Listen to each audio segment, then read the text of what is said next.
evening, ladies and gentlemen. Welcome to this evening's live stream. You're going to double dose this week. Some of you might have watched the impromptu live stream that we had last night as well. Quite a few people watching that. I think they had some good feedback from that. Yeah, maybe we'll do more live streams in the future. We shall see. But we're here in our regular slot on a Tuesday, and we will always do that. So thanks for joining us tonight. Now, I do have a special guest who I will introduce getting towards midway through the show. Now, I invited this guest on because they got in touch with me, suggesting that maybe I'd said something that wasn't quite right or was a bit unbalanced or whatever. So they got in touch with some friendly criticism. So I thought, what better to invite them on to discuss it on the live stream. So if ever there's something you want to email about, send an email to contact@scottishfamily.org. And who knows, we could come on and talk about it on the live stream. But I will introduce our guest later on. But there's plenty going on to talk about this week. That is for sure. So where shall we start? Let's start with fireworks. Now, there's been rumblings about this for a little while, but it seems like the Hogmanay fireworks in Edinburgh their days are numbered. Well, they didn't happen this year in any case. It was a bit too windy. But it looks like they're going to go. I think the campaign for this generally, the Greens are at the forefront of it. Very strange, isn't it? It's like the political spectrum seems to apply to so many things that you wouldn't think that they could possibly have any connection with. But it tends to be, the further left you go on the political spectrum, the more anti-fireworks you are. And towards the right, it's more, let's have them, they're fun. And so to the left, if someone says, oh, my dog was scared and it went and hid under the stairs, that's got a lot of weight. Whereas maybe more on the right is what they do. Yeah, it was great fun. We had a good time with our family doing the fireworks. Then that carries more weight. So inevitably, in Scotland, in Edinburgh, the drift is going to be towards banning fireworks. Now, I think there are some serious problems about misuse of fireworks, which I'll be delighted to see extremely stern action taken against people who are firing fireworks at buildings and the police and fire brigade or whatever. We'll certainly stamp that out with pretty dramatic action. But going to a public firework display, watching the fireworks on Princes Street, I really enjoy that. Now, part of the reason I enjoy that is it's noisy and exciting. That's what fireworks are like, aren't they? They're noisy, dramatic, and exciting. Now, again, if you tend to think of this on a spectrum, people who like things noisy, dramatic, and exciting, well, is that sort of maybe more masculine sort of thing to enjoy, maybe? Or if there's some sort of scale like that, if you're more sort of the gentle, empathic type, maybe noisy fireworks exploding above you might be not what you like. So in Scotland, inevitably, is drifting towards they'll have some sort of laser shows and something soft and gentle instead. So concerns about animal welfare.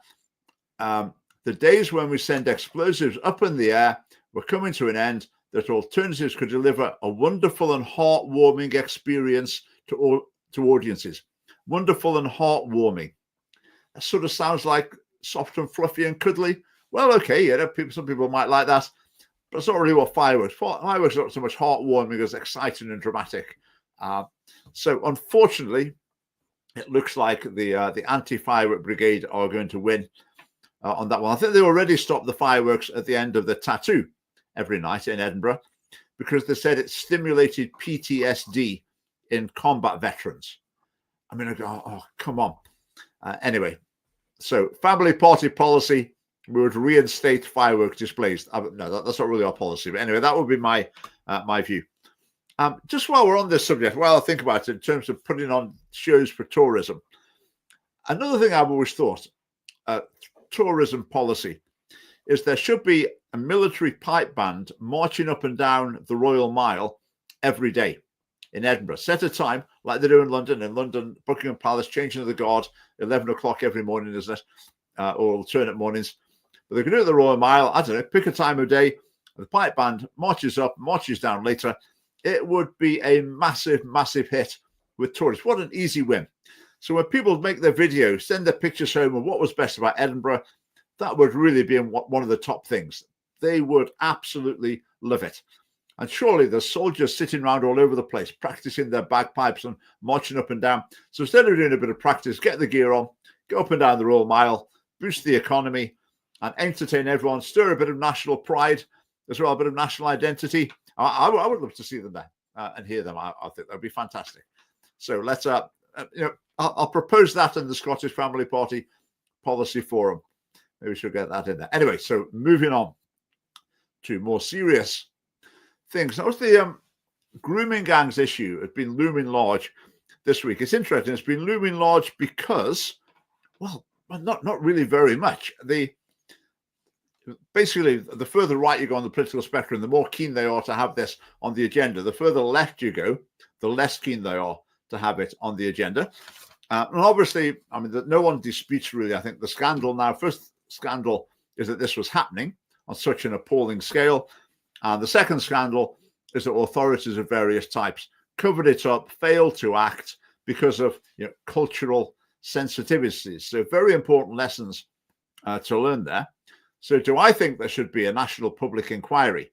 Well, I think it would be helpful, because if we have a national public inquiry, then the people can be on screen. It will all be filmed. It would all be live streamed, telling their stories.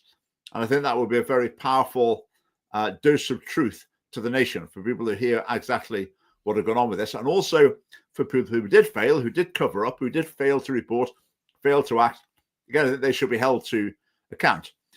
Maybe partly as individuals, but partly more significantly, those individuals would be acting within a context where they knew what was expected of them by their superiors.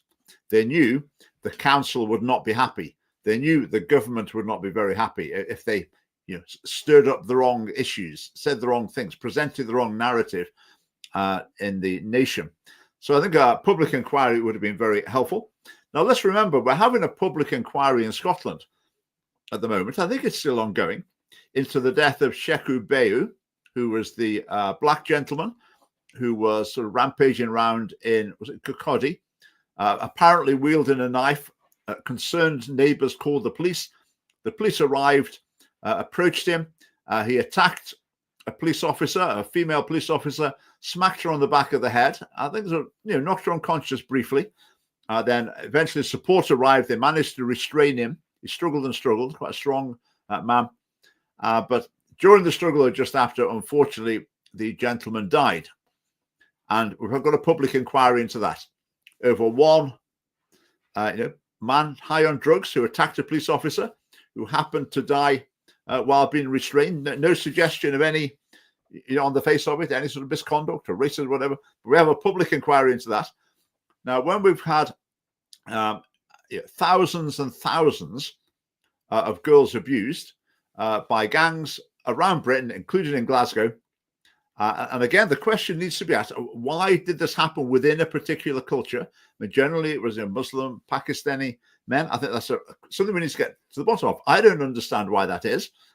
I don't think it's in the fundamental teachings of Islam. I don't know. I mean, Muslims I know, I don't think they would be as horrified as anyone else. But there's still a question to be asked of why did that happen in the similar cultural groups in different places? Did they communicate with each other? I mean, did someone in Rochdale say to his pal in Oldham, hey, guess what we're up to? We're getting away with it. Why don't you give that a try? I mean, it would seem like that's probably what was happening, that it was communicated around the network that it's possible to get away with this. Or maybe someone moved from one area to another and took the habit with them, if you like. So it was involved in a gang in one place, moved to another town, and then got a gang going in that one. I mean, who knows? Who knows? But I want to know. I think it's really important to know, and that's the sort of thing a public inquiry might have brought out. So I think there definitely should have been one. Now, the concern it would stoke racism, what they call Islamophobia, anti-Islam feeling or violence, whatever. Might it do that? Yes, that is a genuine danger. But I think with these things, you have to do the right thing. You have to expose things, and the truth needs to come out. And then you can deal with other issues as secondary issues. Then if people are using it to stoke up violence, whatever, then we deal with that as a separate issue. Right, this is a quote from one of the reports from one of the grooming gang issues. So this was someone's testimony. During my conversations with Amber, I discovered something called the Crisis Intervention Team, a sexual health service that provided condoms and confidential contraception advice to the children who dropped in there. Okay, contraception advice to children. As a mother of four myself, I find this quite disturbing that a child of 12 or 14 has been given contraceptives on at least one occasion, to my certain knowledge, accompanied to a termination without the knowledge or consent of the parent. Now, this is from England, but this is exactly what happens in Scotland as well. But certainly from 13 upwards, 13-year-olds upwards will be provided with contraception. They can have an abortion without their parents knowing. And this is a major factor in facilitating the abuse of young girls, isn't it? If you know that if a young girl wants contraception, wants an abortion, whatever, right, there's a crime we need to deal with here, that this is abuse going on. So let's find out what's happening and put a stop to this. Would that have nipped this grooming gang issue in the bud? Very possibly. But instead, these girls could go along and say, get contraceptives, get abortions, and the authorities would say, you know, that's fine. Okay, the girl's decided to have sex with someone. That was entirely up to her. The girl would have been taught consent is all that matters. You have sex with who you like, when you like, as long as you consent, then it's okay. So the girls might think, oh, well, I sort of did consent. He'd bought me lots of things. And, you know, maybe in the very early stages, they might feel that they had consented, and that got them on the road that they may be blackmailed and further abused. So I think restoring the age of consent to 16, no ifs, no buts, would be a very powerful protective step against this sort of mass child abuse. But yeah, no hint of that happening in Scotland. I think the law, well, the guidance changed it's decades ago now, but it's one of those things that should have been a massive controversy, but it wasn't. And the Scottish Family Party, we don't just spend our time, you know, dragging our heels over the latest controversy. We would go back and fix this and change the guidance on it. I think that is very important indeed. So, yeah, Kathy, quite right, quite agree. Too many inquiries, not enough action. I think action is obviously very important. I think the inquiry could help to inform future action as well. Because as I said, I think there's some very important questions that are unanswered. How did this happen? Why did this happen? How did it happen in so many places? Then that's quite interesting. Right, another comment. Let's have a look at this. Right, Bernadette. Check out Ian Hinsey Ali. Right, yes, I know her. Well, I've seen her on YouTube. Islam practices the standard image will tell you it's not men but women's fault, as men will do this. Women should be veiled, neither accompanied or kept at home. Culture clash. Now, there's definitely something in that, isn't there? Because if you believe that walking around with your face uncovered is an act of egregious provocation and so irresponsibility, it's like overt seduction of the men around you.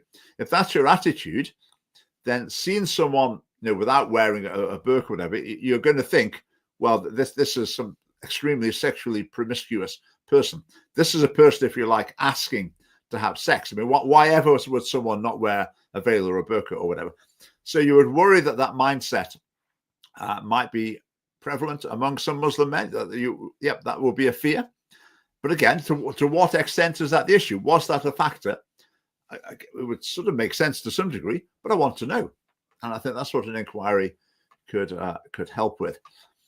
Right, let's look at the next slide I've got here. Again, this is from one of the inquiries documentation to do with this. This is for England, but the same applies in Scotland. The law does not affect a young person's rights to confidential advice on contraception, condoms, pregnancy, and abortion, or their ability to consent to treatment, even if they are under the age of 16. This support can be accessed in school through the school nurse drop-in. So that's exactly the situation in Scotland as well. So children are taught from 13 upwards, if you have sex with someone of roughly similar age, then that's basically fine. And if you want an abortion, if you want contraceptives, whatever, just come to see us. We'll give them to you. Pretty well no questions asked, and certainly not informing parents. That would be the most irresponsible and appalling thing to do, would be to inform parents about what the lives of their children. That's the attitude in the educational establishment. It just reminds me of a story. You might have heard me tell it before. I'll recount it again. This was a deputy head teacher in a high school in Scotland. And the deputy head teacher knew there's a girl in the school that had an abortion. I think she was 15. And the parents came along to the school and said, we're very concerned about our daughter. Her behavior has totally changed. She's miserable. She's angry. She's erratic. I mean, there's really something wrong with her. We do not know what's gone on, but there really is something seriously amiss here. Can you help us? I mean, have you got any idea what could possibly be going on with our daughter? And the deputy head teacher had to stand there, knowing full well that the daughter had an abortion, and that sort of caused all this problem. And she had to stand there basically saying, don't know. She wasn't allowed to say to the parents. She wasn't allowed to enlighten the parents about what was actually going on in her daughter's life. And I think that is just utterly appalling. It needs to change. Right, continuing with the theme with utterly appalling. This is just a brief item. As we caption this post on X, business as usual. This is Patrick Grady, MP. Shamed, disgraced, that would be appropriate. Someone made an allegation of sexual misconduct against him. He resigned. Ian Blackford was criticised very strongly because he seemed to be sort of trying to defend him. It was against a young man.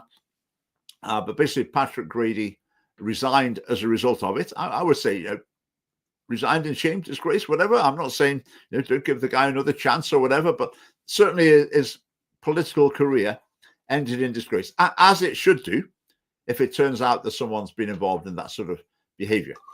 So what's the next step for him? Lands top job at charity.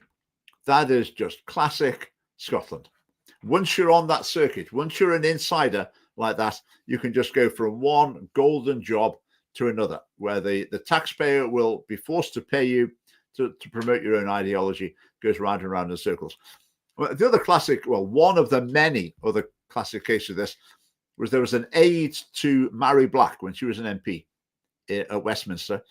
And this aide was a drag performer, so whatever you want to call them. I want to use the artist. And he was a drag performer, and he left the employ of Mary Black. And needless to say, he dropped straight in as the CEO of a charity. I think it was an AIDS charity, HIV Scotland, something like that. So just jumps from one job to another very highly paid job. And then before you know it, it turns out that he was taking photographs of people in a state of undress. Anyway, some sort of sexual misconduct in any case. And he was away in disgrace. But he'll probably pop up before too long in some other sort of highly paid third sector government funded job. But so that's just as the SNP.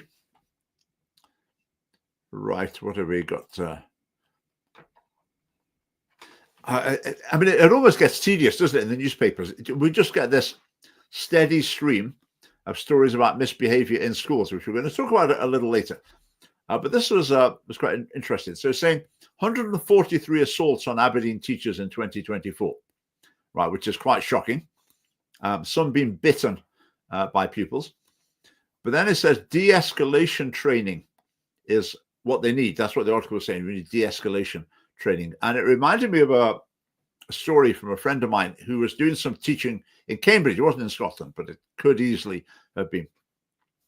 And he was down to invigilate an exam. So he arrived at the sports hall, and all the desks and chairs were laid out for this exam. And there were a couple of boys in the sports hall, like playing squash, a couple of squash rackets, squash ball, over the top of the desks in the sports hall just before the exam. Okay, they probably shouldn't have been there and doing that, but okay, whatever. So they just playing a bit of squash there. The teacher came along and said to them, okay, there's an exam starting now. You need to go. Okay, off you go. No, they just carried on doing it. He said, you need to go. There's an exam starting. You've got to go now. Just carried on playing. Then he was really as firm as he could be, saying, you have to stop now. You've got to go.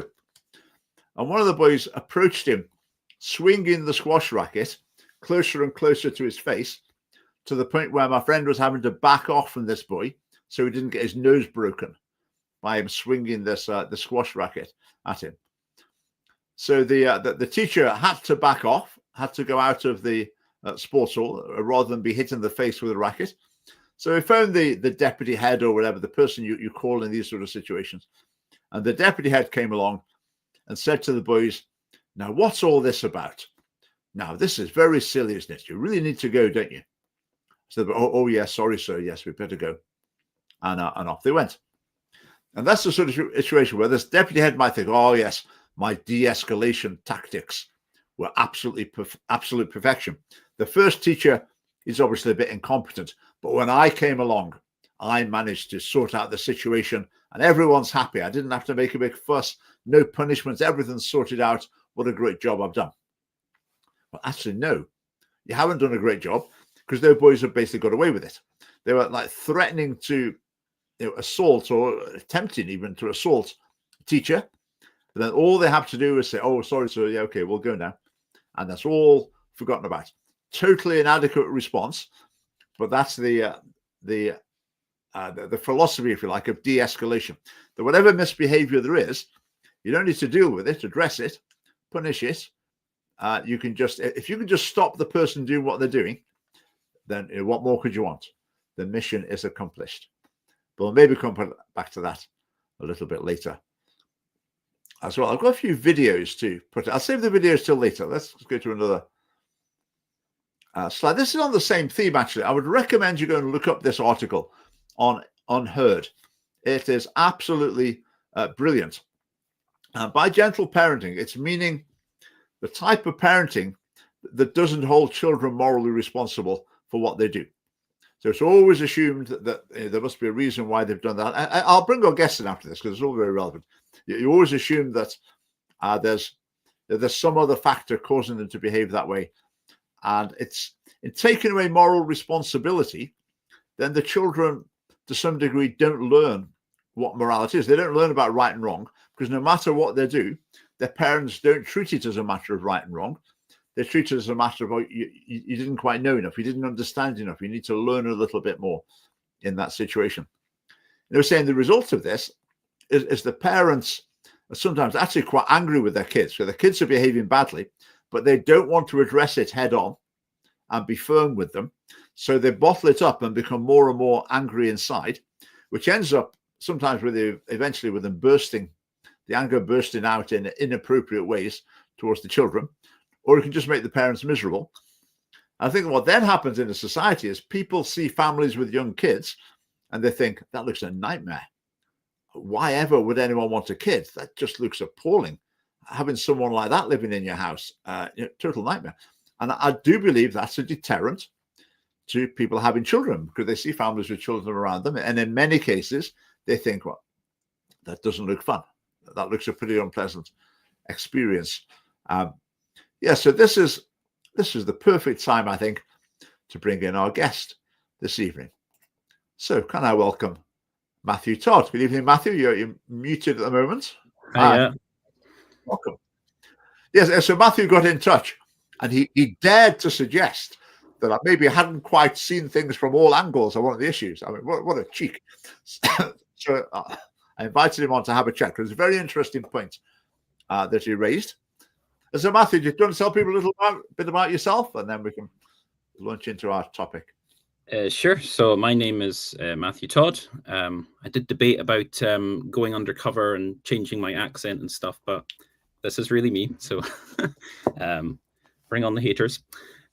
My degree is actually in music. I have a degree in vocal studies, which is some might think would be the most useless degree in the world, but it's actually been very interesting because it's taken me to all sorts of places. I do music now in all sorts of environments, including a lot of schools. What we're going to talk about hopefully a bit more, particularly with special schools with autism, ADHD, sort of these additional needs, music therapy type stuff, although I'm not a music therapist, because that's important to distinguish. I've been in prisons. I've been in big concert halls. I've been in community choirs. I've been in youth choirs. I've been in all sorts of different environments, but music is actually the common denominator that's led me to all these different places. But I do have a vested interest, particularly in children with additional support needs. One of my children has quite significant additional needs, and that has made this more of a personal issue. But I was doing this work long before we knew that my child had these particular needs. So it was one of those things that just it feels very much like it's my calling in life and my passion and my mission, and I'm very determined to, trying to dispel some misinformation, but also just to give people a vision for better ways to engage with children who might have quite severe and difficult needs. Yeah. So do you want to explain what you wanted to add to what I was saying? Let's put it that way. Yeah. Well, let me frame it this way. So I want to. First of all, let me say that I probably agree with an awful lot of the perspectives that yourself, Richard, and many of your viewers would have. But the environments that I'm in would be extremely, what would you call them? Liberal, progressive, left wing, woke, take your pick. And I'm very much a political nomad. Actually, I think it was Stalin that said that above all, musicians are most to be feared because they can move seamlessly between all social classes, and he wasn't a fan of that at all. Yeah, I do think that's true. It's given me an awful lot of perspectives, but I think the perspective that I uniquely have is that I see so many parents, many of which are my friends, of additional children with additional sport needs. And I am also in the school system, but not as a teacher, but as somebody who's in schools doing teaching, but not, I don't have to answer to them, if you like. So I see a lot of what goes on inside schools. I see a lot of what goes on outside schools. I'm seeing it from lots of different perspectives, and I just see hundreds and hundreds of children every week, many of which have all sorts of additional needs. And what I see in the political world is that you're kind of stuck in no man's land as an additional sport needs parent, because if we go to the extremes on the right, mostly so you're just gaslit, basically. You say, well, everybody's diagnosed with ADHD nowadays. Apparently everybody's autistic. Elon Musk is autistic, so what's the problem there?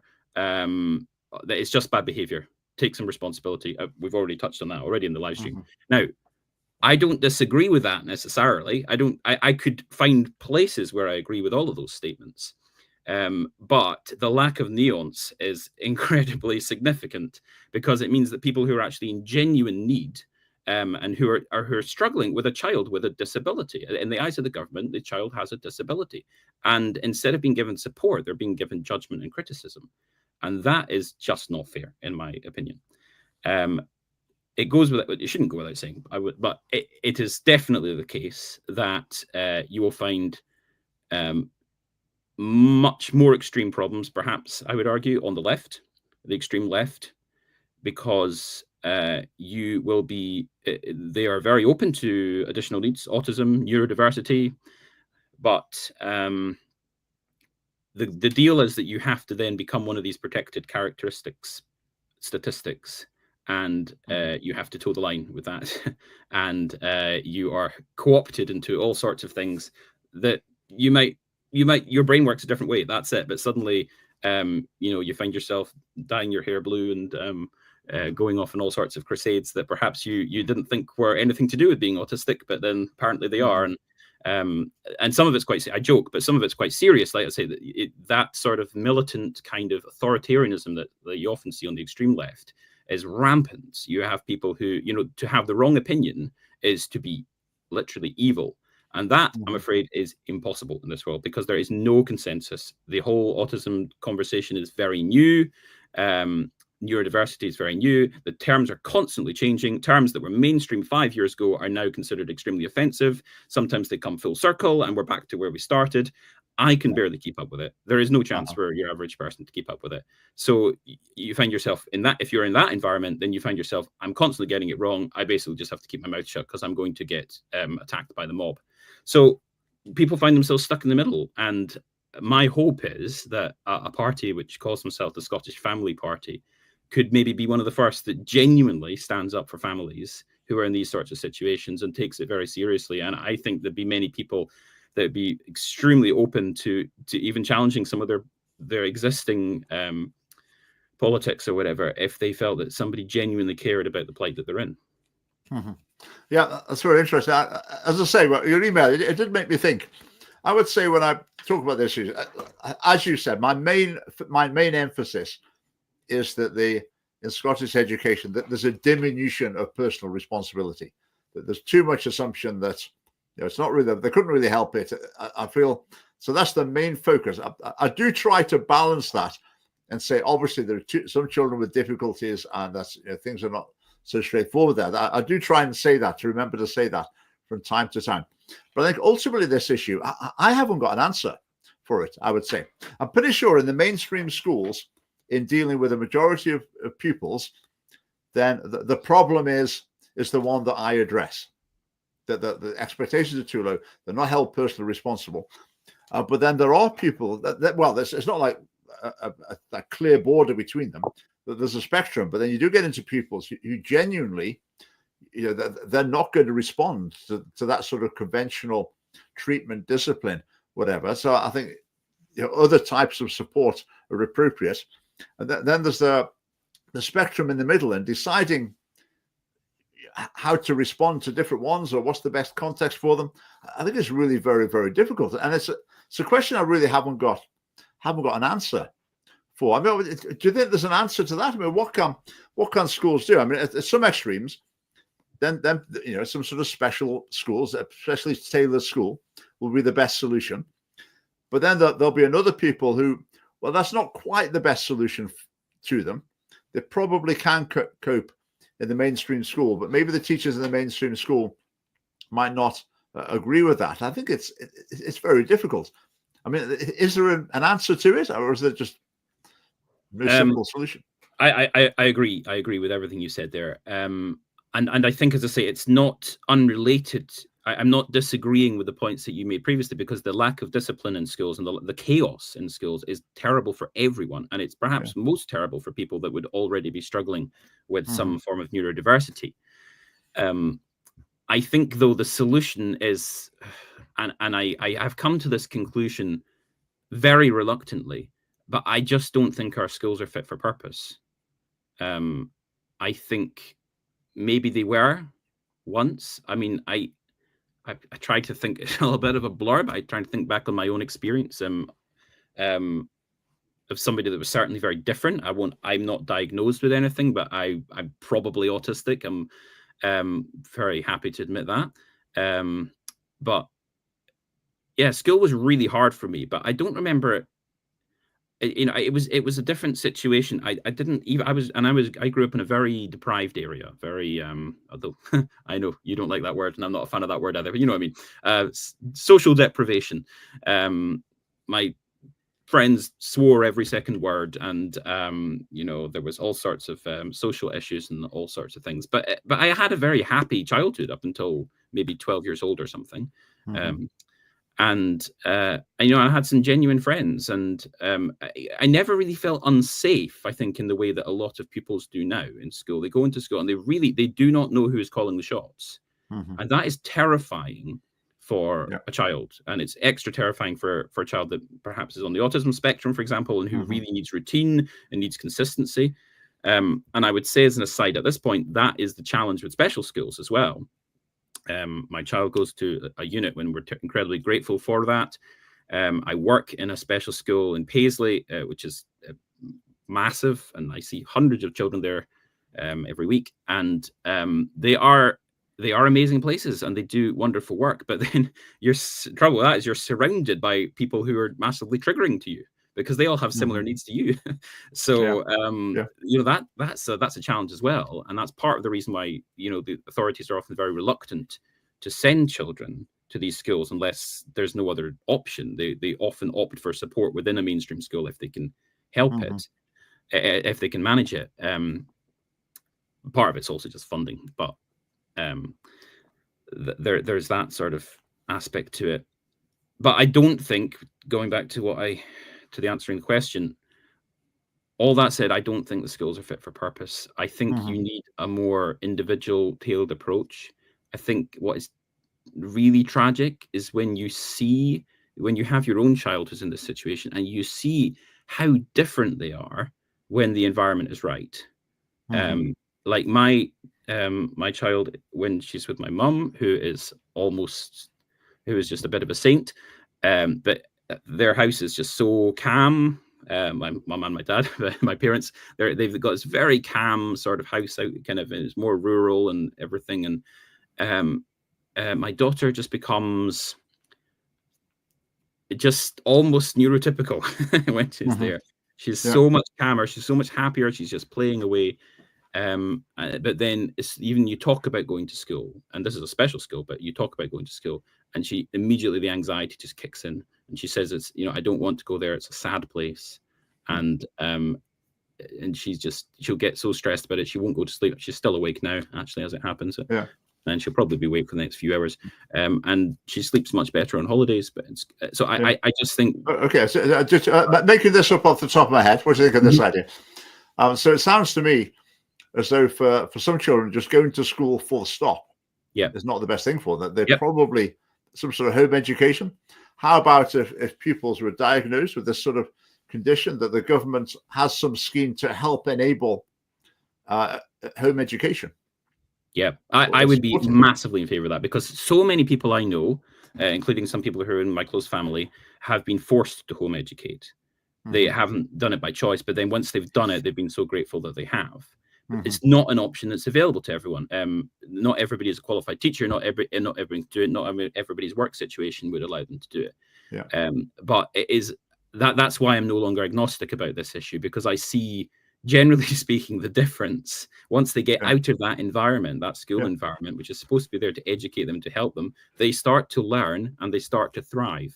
Yeah. So that is a terrible indictment of our schooling system, I'm afraid. Yeah. I'm thinking about our policies. I mean, they make it easier to home educate, partly because of our like financial policies, taxes and benefits makes it easier to have one parent at home with children, and makes that more feasible, a more open choice to other families.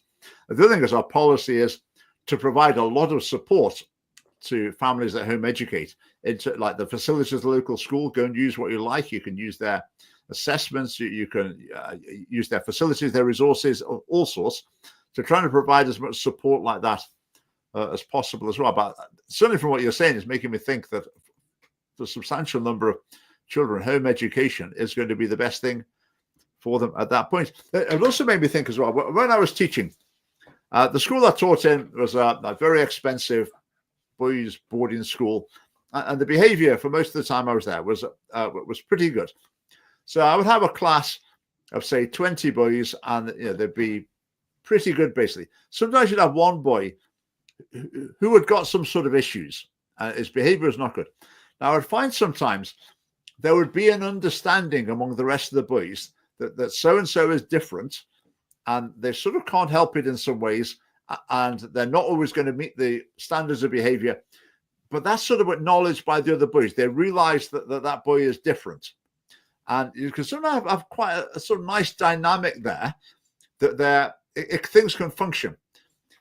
But if you get too many boys who are not, for whatever reason, are not able or not willing to behave properly, to meet the standard, then the whole thing starts falling to bits, and you can't maintain the standard of the work ethic and discipline in the class. But if it's just, say, one, you can have this thing where it's as though the rest of the class is sort of on my side in trying to help manage the person who's got some difficulties. I might do some odd things. I might not toe the line in various ways. That could be a really, really, really positive thing.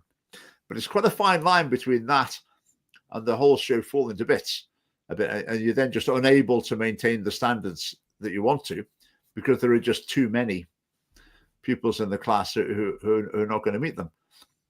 So yeah, very, very complicated. One other thing to mention was I was very struck a few months ago watching a committee meeting in the Scottish Parliament, and they were talking about the conversion therapy ban. In other words, the idea that we need to ban people helping people who want to change their sexuality or gender identity.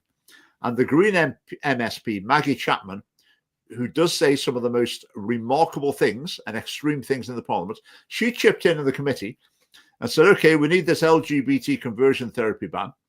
that she said we also need to look at an autism conversion therapy ban, by which she meant, I assume, that if someone were dealing with, say, an autistic child and said, okay, there's some issues, this is the way you relate to people, I think I can help you if you could change your behavior, if you could just change the way you relate to people or the way you speak or the way if we could make some changes, that would be a good thing for you. That's the way I would like to help you.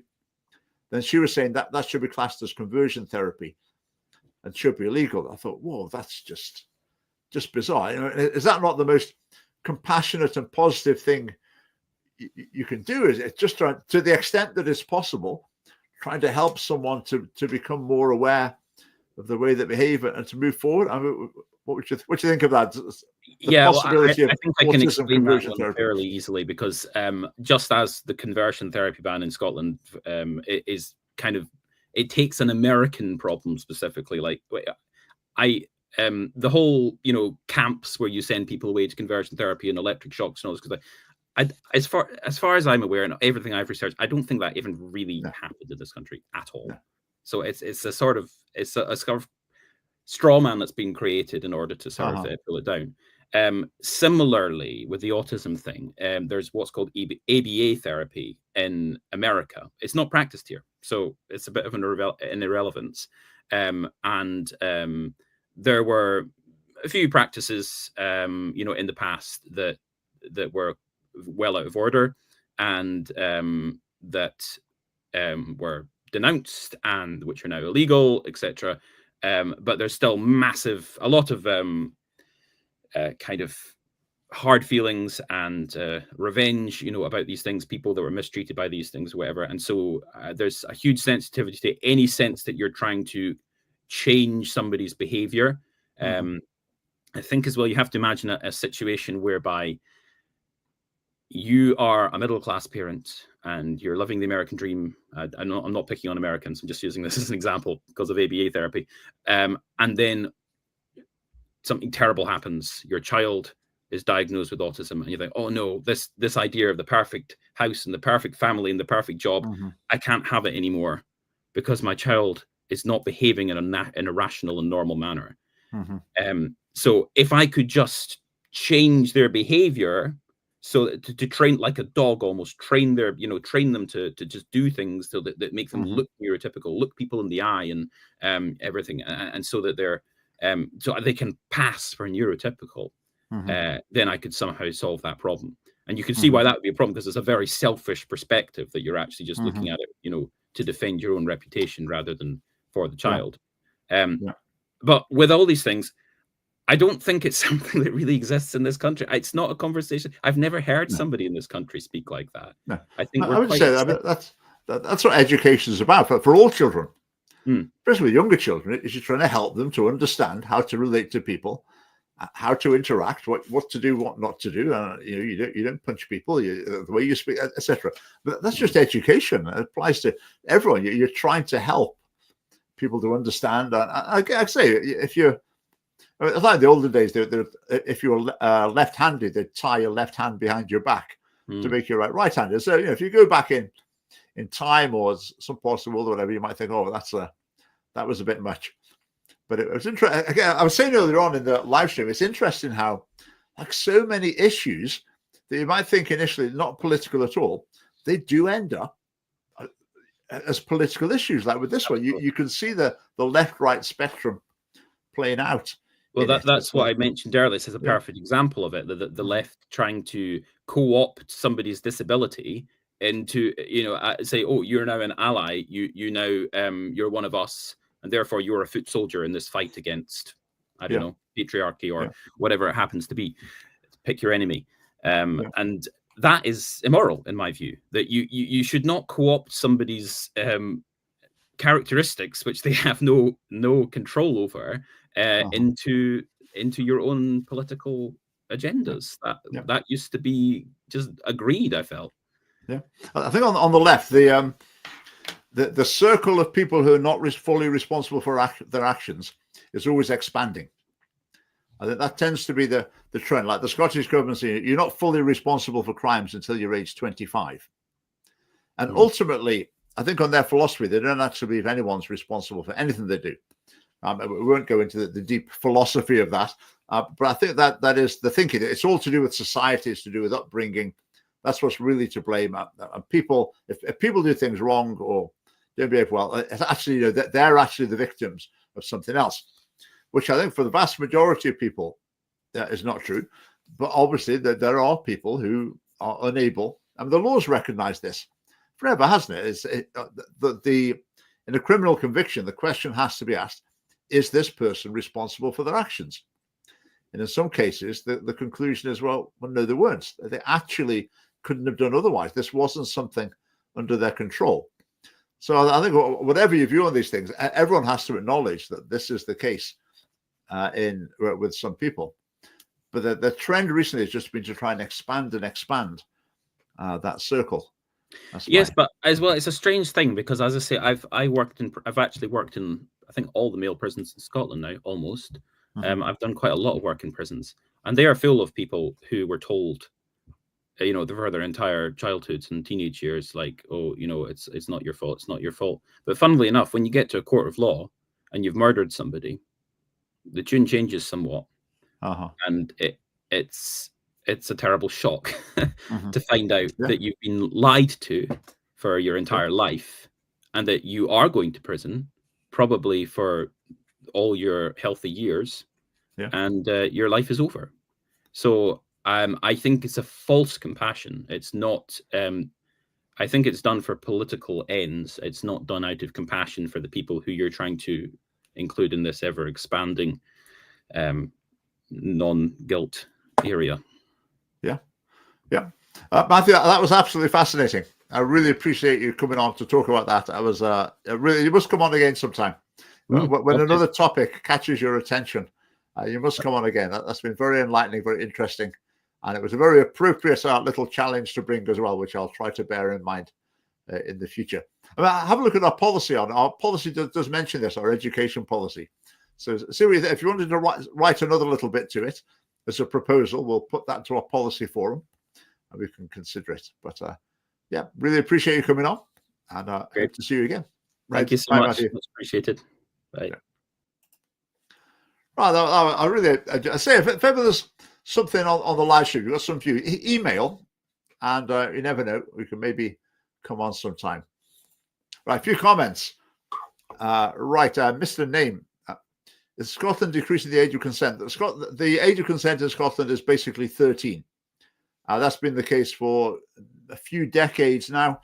The law hasn't changed, but the prosecution guidelines have changed.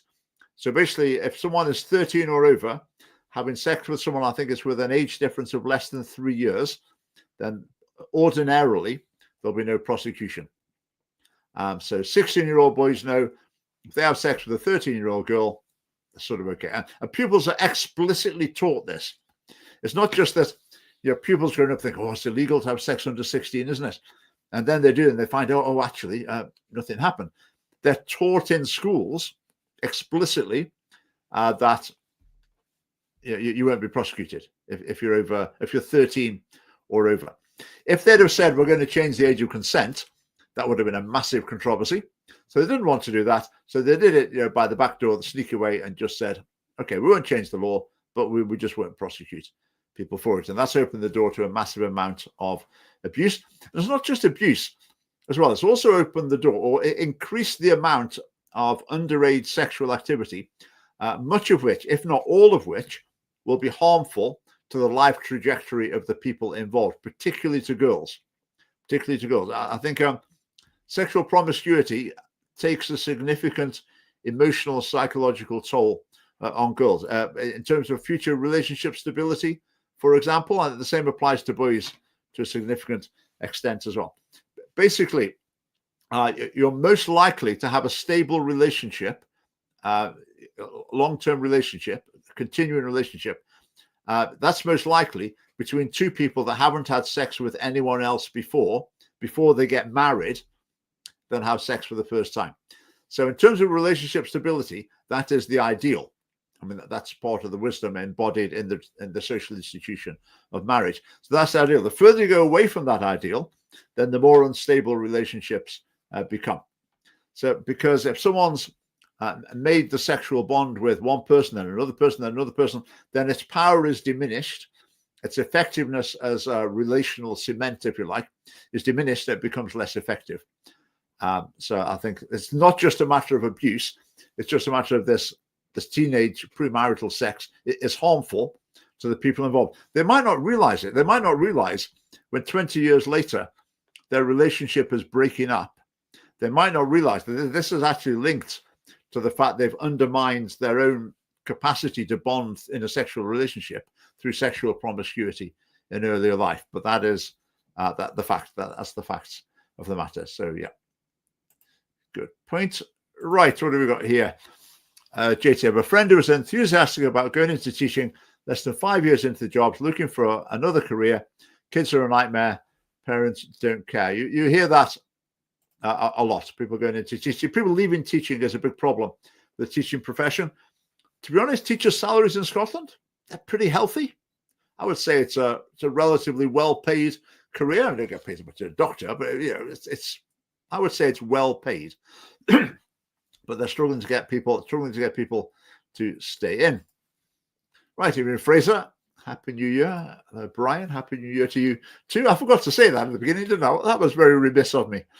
I forgot to say it in last night's live stream, but anyway, what's the date today? The 7th. Maybe it's a bit late for saying Happy New Year. I don't know. Right, what else have we got? What else have we got in my slides here? Then I've got a couple of videos to show. Right, the Scottish Government has updated its non-binary action plan. I made a video about this non-binary action plan a little while ago. And it says in it, they're going to transform the way transition-related healthcare is delivered in Scotland and designing services collaboratively with trans and non-binary people. That's the Scottish Government's mission. So I think some people are very overly optimistic in thinking that, oh yeah, gender recognition reform, that got stopped. So that's all gone. That's all in the history. That's had its day. We've moved on from that. We've had the Cass report. That sorted everything out. Sanity reigns again. Don't you believe it? This is not true at all. Sanity does not reign until the 2004 Gender Recognition Act is repealed. That's a policy unique to the Scottish Family Party, as far as I'm aware. So the Scottish Government is committing to basically transforming sex change surgery, so-called healthcare, on the basis of what trans and non-binary people want. In other words, making it easier, more freely available. That is a step in the wrong direction. Now, they've said they're not going to prescribe puberty blockers to children anymore. They'll still do it to like 18s and above, but they will prescribe them to children if it's part of an experiment. And people are tending to think, oh, that's wonderful. They're only giving children these harmful drugs if it's part of an experiment. So that's okay, isn't it? When we went and metaphorically, symbolically bricked up the Sandyford Clinic, one of our placards said, stop experimenting on children. But what the government's policy is now is they are going to explicitly experiment on children by giving them puberty blockers. Now, if it was wrong before, because there was no evidence for it, then it's equally wrong now to be experimenting on children. Now, obviously, when there's a new drug, you have to experiment to see if it works or not. But this drug, it's not a medical issue. There's a fundamental philosophical issue. Like changing gender, changing sex is not possible. Suggesting to people that it is possible is destructive and harmful, leads them down a dangerous road that's detrimental to their well-being in the short, medium, and long term. But they're still doing that as part of an experiment with these drugs. So that's has been happening. Oh, this was interesting. This was from the BBC. This is a classic BBC headline, isn't it? The parents who insist home education is the answer for their children. Now, notice the turn there. Not the parents who find that home education is the answer for their children. Not the parents who believe that, or the parents who've discovered that, or the parents who know that. Oh, no. The parents who insist that. You get the message? In other words, the parents insist that it's true, even though any sensible person would know it's obviously nonsense. It's obviously not what's really best for them. But these weird parents insist that it is. So I've added a bit to their statement there. The parents who insist home education is the answer for their children despite there being a perfectly good drug-riddled antisocial behavior club down the road where the state will stuff kids' heads full of political ideology, corrupt and sexualize them, and teach them that they are the center of the known universe. A bit tongue-in-cheek, but that's the issue. In other words, there are such serious issues with mainstream state schools in Scotland. In every area, they're hamstrung by a faulty educational philosophy. So the fact that parents want to home educate, as we're hearing a while ago, for many different reasons, they're perfectly good reasons. Right, I think we're running low on time, so I will jump to a few videos. Right, here is the first one. So we're over to Donald Trump, and I made a few videos just before Christmas about some of Donald Trump's policy statements when he's saying what he was going to do with regard to education and transgender issues. And my basic message in those videos was, this just sounds brilliant. Absolutely amazing. It's really going to smash the consensus, get into the heart of the matter, making the sort of drastic, radical changes that really will turn around decades of so-called progress in the wrong direction. So I was very enthusiastic about what he was saying there. I'm less enthusiastic about these things. So listen to this. England and the Panama Canal, so forth. Can you assure the world that as you try to get control of these areas, you are not going to use military or economic coercion? No. And can you tell us a little bit about what your plan is? Are you going to negotiate a new treaty? Are you going to ask the Canadians to hold a vote? What is the strategy? Yeah, I can't assure you. You're talking about Panama and Greenland. No, I can't assure you on either of those two. Right, and another one. I think the sound might not be very good on this, so watch the subtitles. Would really be something. You get rid of that artificially drawn line, and you take a look at what that looks like, and it would also be much better for national security. Don't forget, we basically protect Canada. Because Canada and the United States, that would really be something. You get rid of that. Right, what do you make of that? Those two things, they remind me of someone. They remind me of another world leader who speaks in those sort of ways, and that's Putin. Putin, he looks around his nation and he sees little bits of other countries and he thinks, I'd really like those to be part of my country. I really think, we're part of one universal brotherhood. So maybe we should invade you. Or if you go back far enough in history, we can find some reason that we think we should nibble this bit off your country. Or that there's this little significant bit of your country where, for whatever reason, we'll get our soldiers in there. We'll try and take over that bit. So I find it quite concerning that Trump is saying basically Canada, Greenland, Panama Canal, basically implying that he quite fancies them. He'd like them to be part of the United States.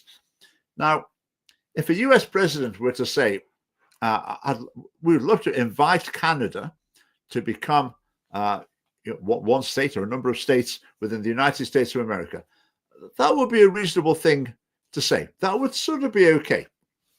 If Vladimir Putin said it, I'd be pretty worried. But if it was just an invitation, okay.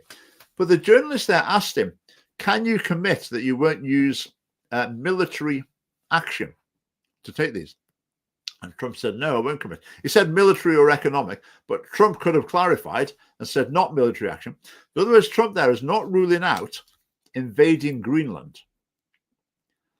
Greenland, as far as I'm aware, it's sort of independent. I know it's linked to Denmark. I'm not quite sure the exact constitutional situation.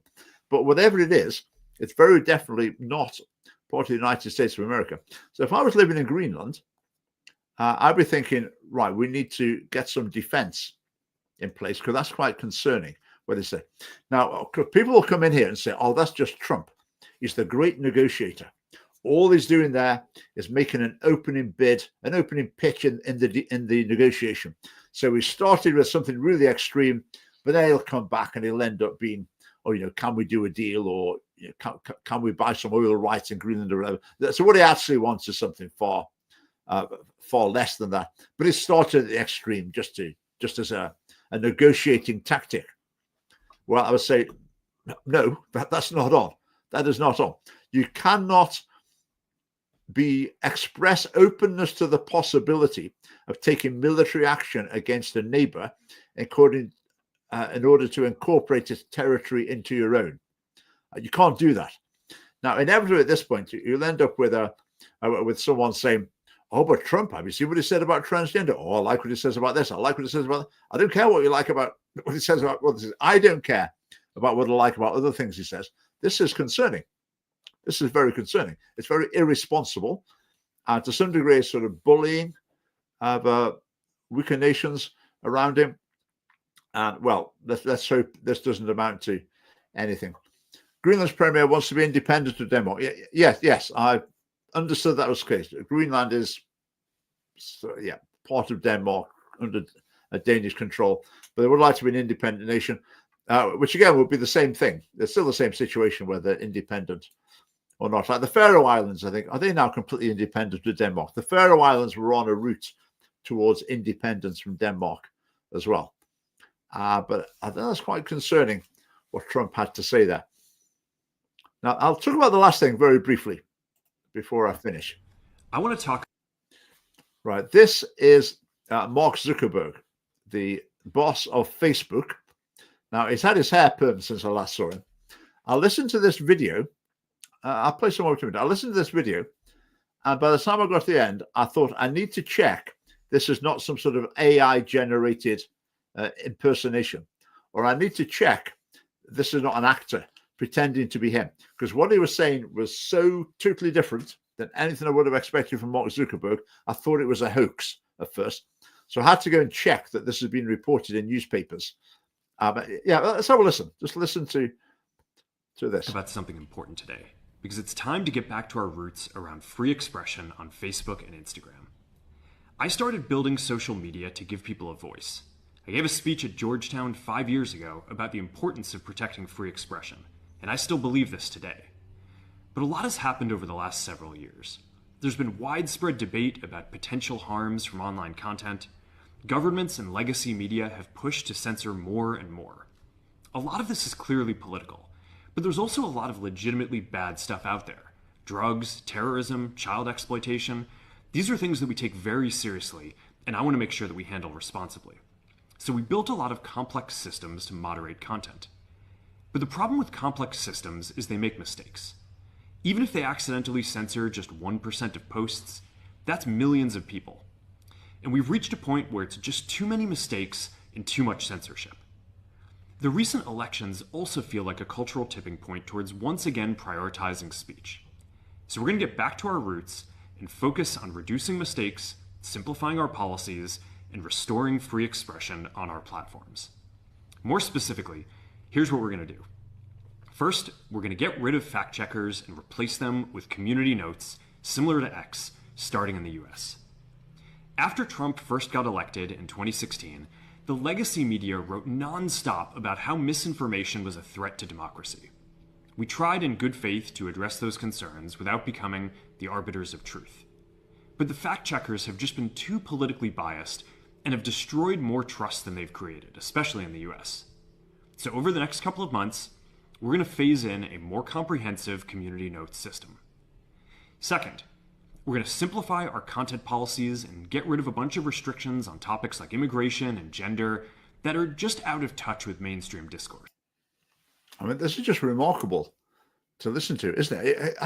What's changed here? What has happened? Here are my three theories. Theory number one, Mark Zuckerberg has seen the light and he's generally thought, what we were doing wasn't right. I think we really need to make these changes. Is it that Trump is on his way? He's going to take over. Maybe Trump's representatives have had a chat with him and said, right, you need to clean up your act or we're going to do something about it as the government. And Mark Zuckerberg's thinking, well, okay, I want to make money out of my business. So, yeah, we need to go along with whatever government's in power and do what they want. I think that's quite a likely one. I think that's probably, I would say, the number one reason. Another possible reason for it could be there's word about competition. That maybe Facebook has been seen as a very sterile, over-controlled platform. So he thinks they'll get more people on it, more people back on it, if they allow more diversity of content, if you like. So it might be business, it might be pressure from Trump, or it might be a personal enlightenment. I'm tending to lean on the pressure from Trump side has produced this change. But let's carry on. Let's hear him a bit more. What started as a movement to be more inclusive has increasingly been used to shut down opinions and shut out people with different ideas, and it's gone too far. So I want to make sure that people can share their beliefs and experiences on our platforms. Third, we're changing how we enforce our policies to reduce the mistakes that account for the vast majority of censorship on our platforms.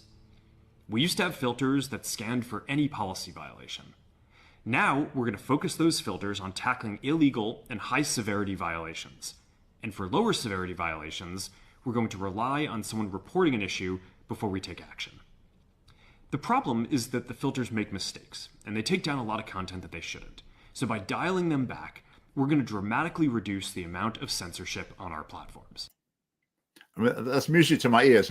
We've been banned from Facebook, suspended a few times.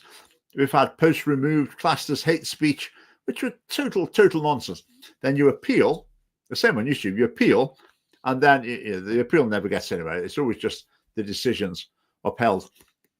There was one time where they took a post down and said it was hate speech, and the post was a link to a YouTube video, Family Party YouTube video. It wasn't even about anything particularly controversial. It was about SNP indoctrination in schools. So it wasn't particularly controversial.